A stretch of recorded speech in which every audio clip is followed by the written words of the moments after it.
Hello students, आज का जो नेक्स्ट टॉपिक है वो आव्यूह का परिवर्त है।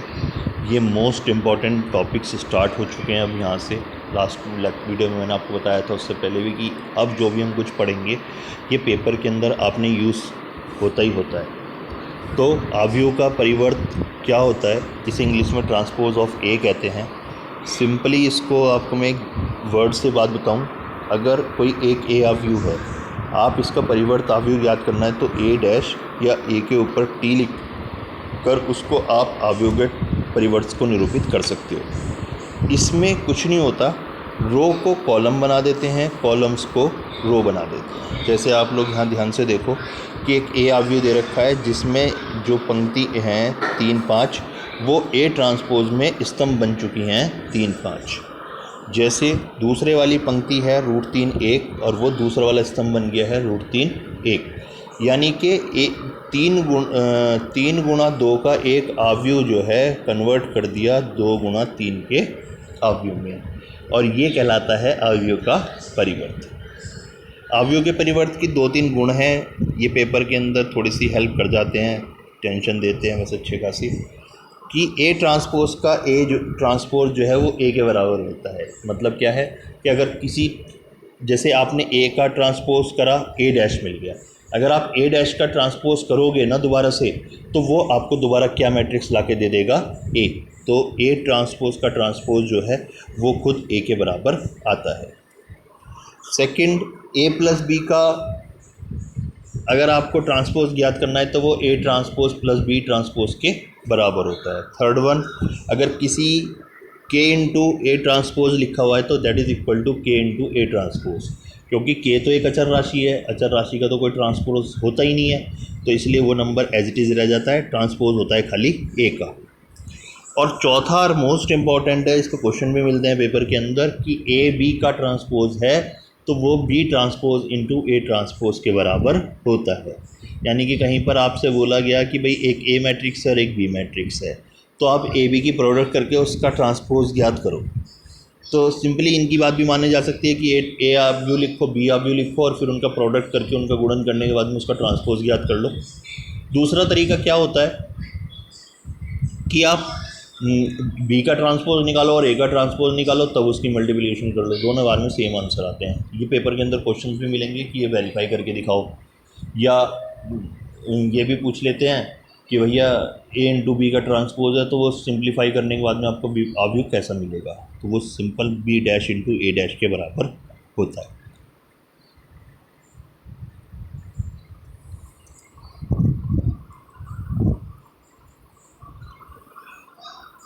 उदाहरण नंबर 20 की बात करें तो इसमें क्या दे रखा है, इन्होंने दे रखा है कि आपके पास में एक ए आव्यूह है, एक बी आव्यूह है, ठीक है ना।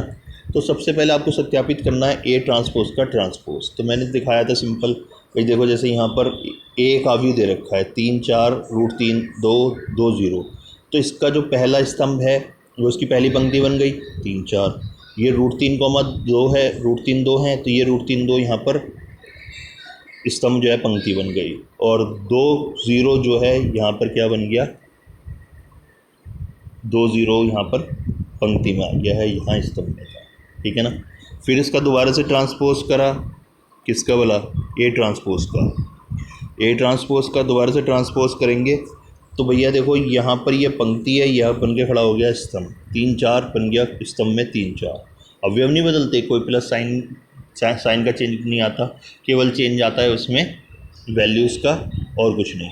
तो देखो यहाँ पर जो ए ट्रांसपोज मिला है वो खुद ए के बराबर ही आया है, तो ए डैश का जब ट्रांसपोज करा है तो वो खुद ए के बराबर होता है। उसके बाद में ए प्लस बी ट्रांसपोज को इक्वल प्रूव करना है A transpose plus B transpose के। तो सबसे पहले सिंपल पुराने तरीके से ए प्लस बी निकाला, कॉरस्पॉन्डिंग टर्म्स को ऐड करने के बाद में ए प्लस बी निकाल दिया, फिर उसका ट्रांसपोज कर दिया, रो को कॉलम, कॉलम्स को रो बना दिया।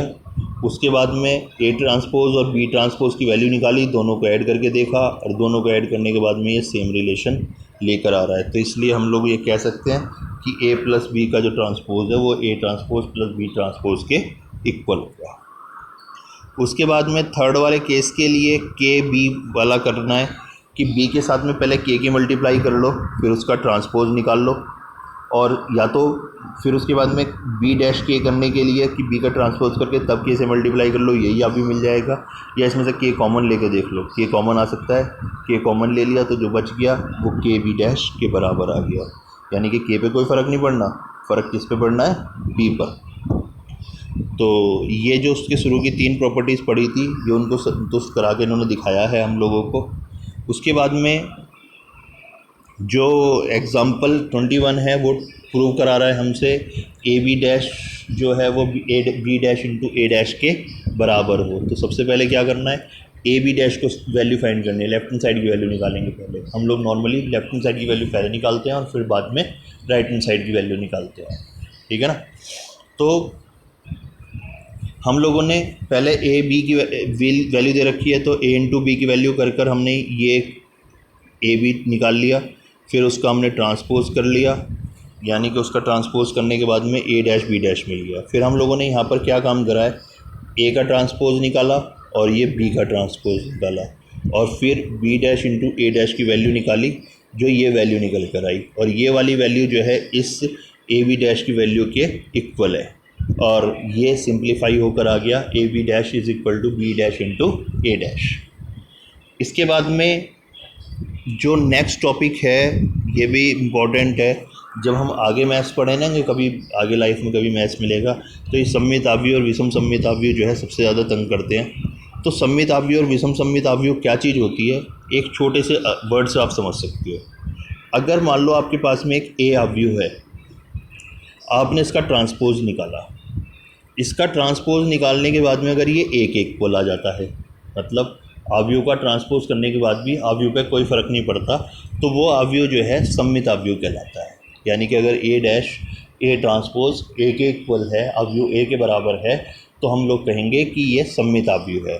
लेकिन अगर ए डैश जो है माइनस ए के बराबर निकल कर आ जाए, तो हम लोग इसे कहते हैं कि ये विषम सममित आव्यूह हैं, ठीक है ना। अब इसके बाद में इसकी कुछ प्रमेय हैं, ठीक है। प्रमेय नंबर 1 से स्टार्ट करते हैं, इम्पॉर्टेंट है, ध्यान रखना, पेपर के अंदर ये चैप्टर अच्छा स्कोरिंग होता है, अच्छे खासे क्वेश्चन से पूछे जाते हैं। जैसे पहले मैं कहा, एक आव्यूह ए के लिए क्या चीज़ होता है, ए प्लस बी, अगर ए प्लस ए ट्रांसपोज अगर आप निकालते हो तो वो एक सममित आव्यूह होता है, और अगर आप एक माइनस ए डैश निकालते हो तो वो एक विषम सममित आव्यूह होता है। इस बात को क्लियर रख लेना कि यानी कि इसका मतलब ये है कि ए प्लस ए डैश का जब आप ट्रांसपोज करोगे ना, तो वो बराबर आएगा ए प्लस ए डैश, यानी कि ए प्लस ए डैश का जो ट्रांसपोज है वो खुद ए प्लस ए डैश के बराबर आ रहा है। तो इसका मतलब ये है कि सममित आव्यूह है। लेकिन अगर ए प्लस ए, अगर आप ए माइनस ए डैश का ट्रांसपोज निकालोगे तो वो minus of A minus A dash के बराबर आएगा, ठीक है ना। ये इसकी पहली प्रमेय है, इनके प्रूफ नहीं आते, इनका यूज़ आता है खाली। दूसरा, इन्होंने ये कह रहा है कि एक वर्ग आव्यूह ए सममित और एक विषम सममित आव्यूह के योगफल के रूप में व्यक्त किया जा सकता है। यानी कि अगर आप कभी आव्यूह ए की बात करो तो वो half of A plus A dash plus half of A minus A dash के बराबर होता है। क्या मतलब है कि भैया जी ए प्लस ए डैश तो है सममित आव्यूह, और ए माइनस ए डैश है एक विषम सममित आव्यूह। तो किसी भी आव्यूह को एक सममित और एक विषम सममित आव्यूह के योगफल के रूप में व्यक्त किया जा सकता है, ठीक है।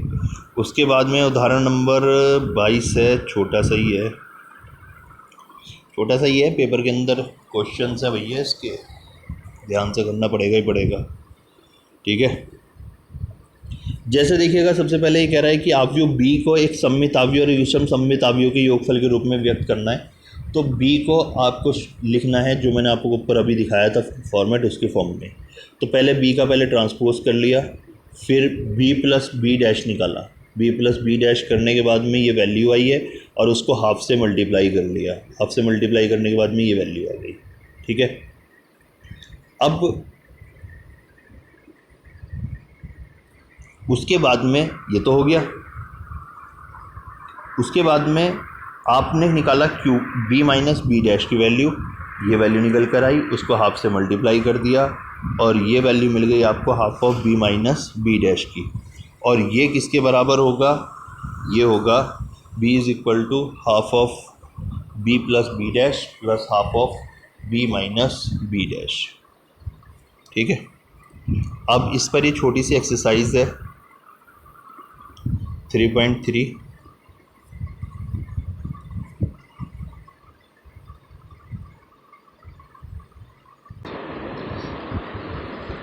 तो एक्सरसाइज 3.3 की बात करें तो इसमें कह रहे हैं कि अवयव में प्रत्येक का परिवर्त ज्ञात कीजिए। परिवर्त ज्ञात करने का कुछ नहीं होगा, रो को कॉलम, कॉलम को रो बनाना है। अगर इसे पहले वाले की बात करूं,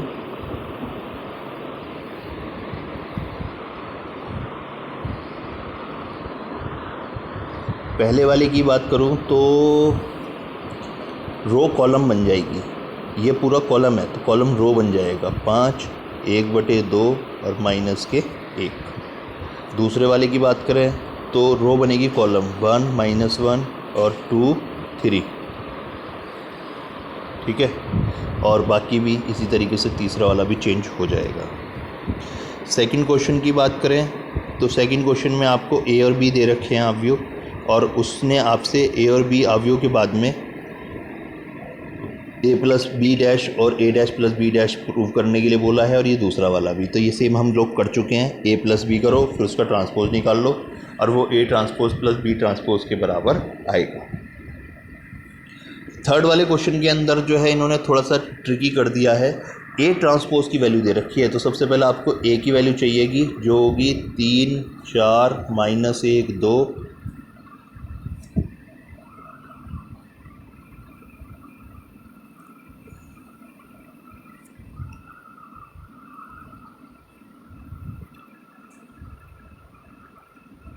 और 0, 1।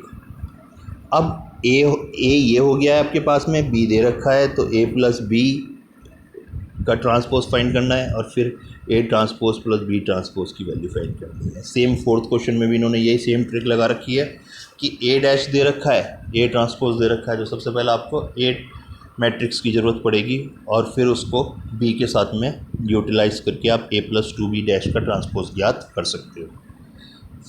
फिफ्थ क्वेश्चन के अंदर ए और बी दो अवयव दे रखे हैं और सत्यापित करना है A B dash is equal to B dash into A dash. Multiplication आप लास्ट एक्सरसाइज में सीख ही चुके हो और यहाँ पर आप लोग इस प्रोडक्ट को भी इजीली फाइंड कर सकते हो। तुम आगे कुछ कहने वाली बात नहीं है इसमें, तो आप इस क्वेश्चन को आप अपने आप करना। जिसने कोई इशू हो तो मेरे व्हाट्सएप नंबर पर आप लोग मुझसे कांटेक्ट कर लेना। फिर सिक्स क्वेश्चन के अंदर ये क्वेश्चन पेपर में मिलेगा आपको पक्का।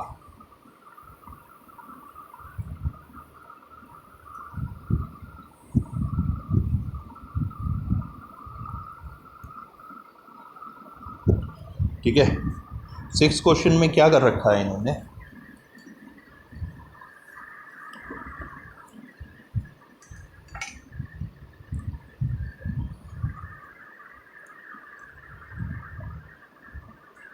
एक ए अवयव दे रखा है। सबसे पहले इसका ए डैश फाइंड करेंगे, तो ए डैश आएगा इसका, रो कॉलम बन जाएगी cos alpha minus sine alpha, यहाँ पर आएगा और यहाँ आएगा साइन अल्फ़ा और यहाँ पर आएगा कॉस अल्फ़ा। इसकी मल्टीप्लाई लेनी है ए के साथ में, यानी कि cos alpha sine alpha minus के साइन अल्फ़ा और यहाँ पर रहेगा कॉस अल्फ़ा। ठीक है, इसकी मल्टीप्लाई हमने करनी है इसके साथ।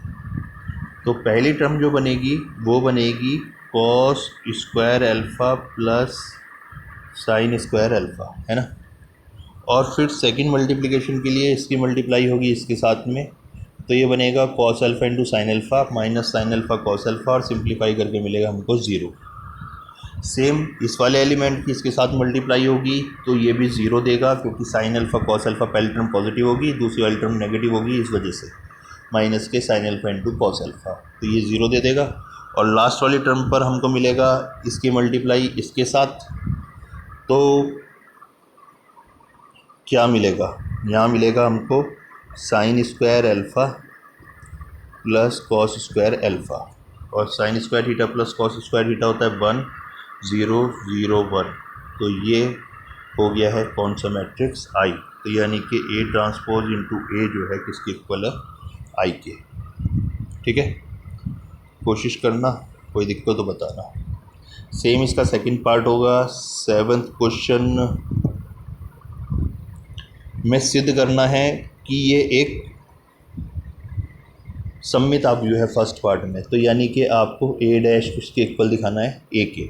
यानी कि आप जब इसका ट्रांसपोज करोगे तो वो अवयव लुक लाइक बिल्कुल ए ही होगा। ठीक है ना।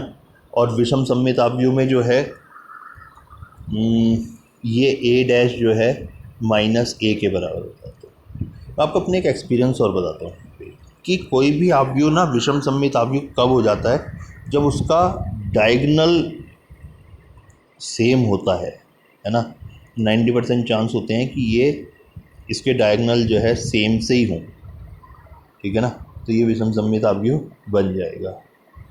उसके बाद में 8th क्वेश्चन के अंदर आपको बोल रहा है कि ए एक अवयव है तो ए प्लस ए डैश सममित अवयव है। तो इसमें आपको क्या दिखाना पड़ेगा कि ए प्लस ए डैश की वैल्यू फाइंड करोगे और फिर उसका ट्रांसपोज करोगे, तो वो किसके बराबर होगा, ए प्लस ए डैश।